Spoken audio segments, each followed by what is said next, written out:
What's it like having a foreigner as your governor? Главное, чтобы не воровали. А кто будет китаец или грузин, это не важно. Главное, чтобы мне истребили коррупцию и все.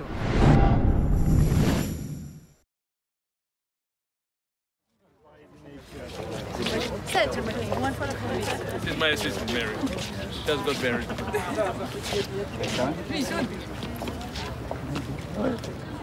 She graduated from Emory. She's got the toughest job in his office. She's got to keep Yeah, up she with gets most of screaming from me. We're in the Ukrainian port city of Odessa with the local governor, but he's unlike any other governor in this country. Сколько у вас пенсии сейчас? 1900. Это очень мало. Очень мало. Живу одна. Нигде не Great, nice to meet you. Are you going to be here for this thing tomorrow? Okay, I'll see you there. Я сейчас, мы пытаемся сейчас покончить коррупцию, чтобы чуть больше денег было именно для таких людей, как вы. Все украли до сих пор. Довели страну до ручки. отдавала себя полностью. Я очень это уважаю. Очень это уважаю. Вы даже знаете, что мы вас очень уважаем просто. И очень наклоняемся перед тем, что вы сделали. We are spending the day with Mikheil Saakashvili, the former president of Georgia, who's had a major political transformation and has been appointed the governor of Odessa, a city in Ukraine, by the president of Ukraine, Poroshenko. Today, Senator John McCain is in town, and he's showing him around his new stomping ground.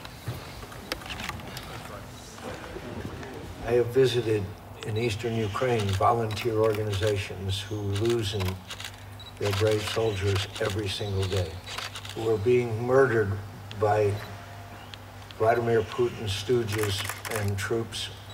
It remains a shame on America's honor that we will not provide defensive weapons to the brave Ukrainians that are fighting against the most modern Russian equipment.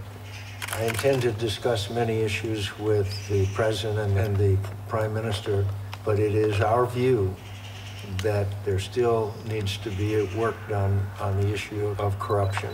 Progress has been made, but a great deal more progress needs to be made to prove to the people of Ukraine that it is indeed a new era.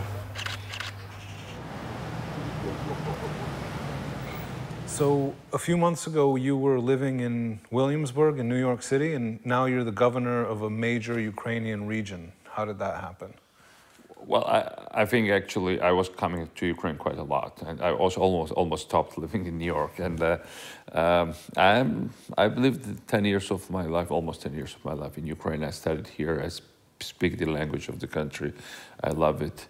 I was active part of two Ukrainian revolutions, and so I felt obliged when the second one happened to come over, especially with the war with Russia, and to try to help. And I thought the south of Ukraine is a very challenging place. If, God forbid, that part of Ukraine is chopped off, or in general the Ukraine falls, then I would never forgive myself that I could do something to help it, and I didn't do it. So I volunteered myself to become governor of Odessa, especially at the moment when they had a hard time finding one.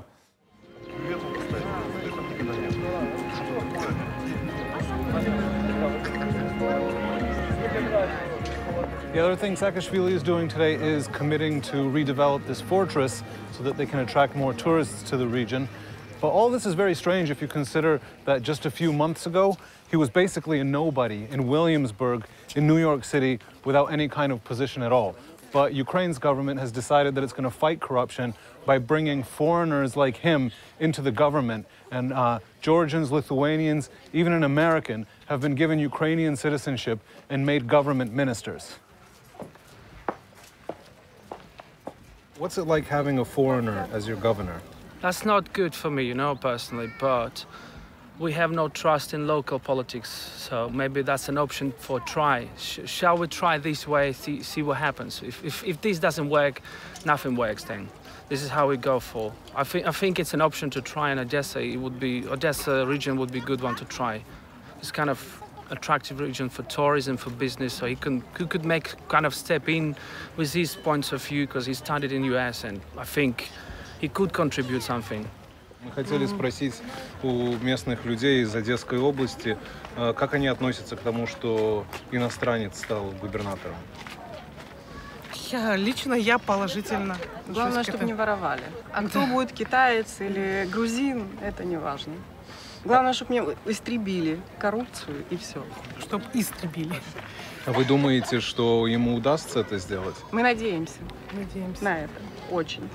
Как вы относитесь к тому, что назначили иностранца губернатором Одесской области?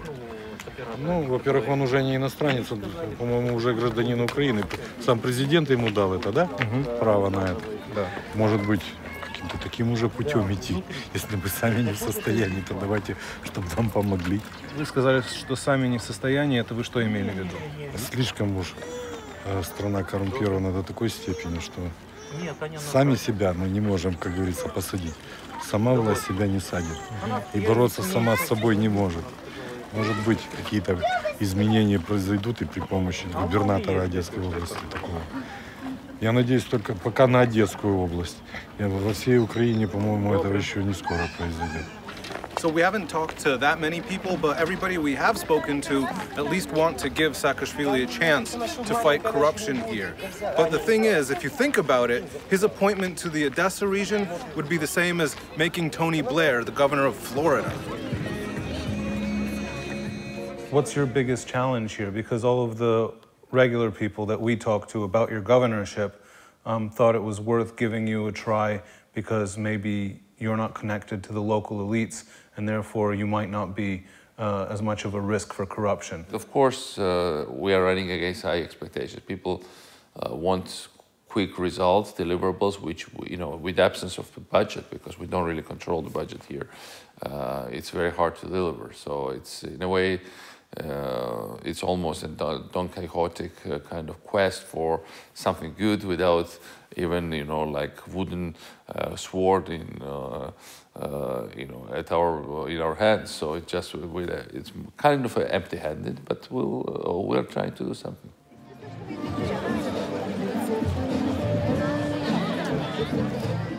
Вот это самая крепость фортеца. Это действительно мировое сокровище, которое нам очень повезло, что оказалось на территории Одессы, на территории Украины. Я просто диву даюсь, насколько оно не используется на благо людей. Здесь каждая семья должна быть очень богатая. Вот имея такую крепость на море, имея вокруг виноградники, имея лучшие пляжи в Европе. Где еще можно, чтобы было так, и люди жили так бедно? Поэтому мы это все должны использовать на все 100%, и этим всем ударить по бездорожью, по бедности, по бесперспективности и создать будущее для наших детей. Я совершенно в этом уверен.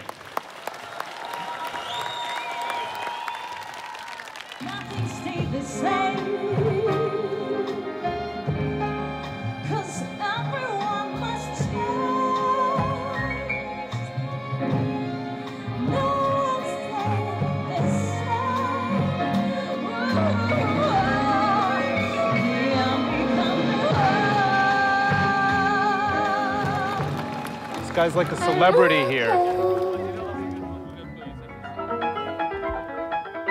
But back home in Georgia, Saakashvili is a wanted man, which is why he had to exile himself to New York after his presidential term ran out. Isn't it a little bit ironic that a person who can't go home because you face charges of corruption in Georgia is leading the charge against corruption here in this part of Ukraine? Well, nobody seriously buys those charges. First of all, they even didn't dare to charge me of corruption. They charged me of embezzlement. And if you look into those things, every expense of presidential office was deemed to be an embezzlement, and including the 4 suits for official occasion that the president's office purchased, and all the expenses for receiving foreign delegations. So nobody in Georgia takes them seriously. Certainly, the international community never took them seriously. Odessa is a corrupt region in a corrupt country, and fixing it won't be easy. But it's also Saakashvili's last chance to prove himself after leaving his own country on such bad terms.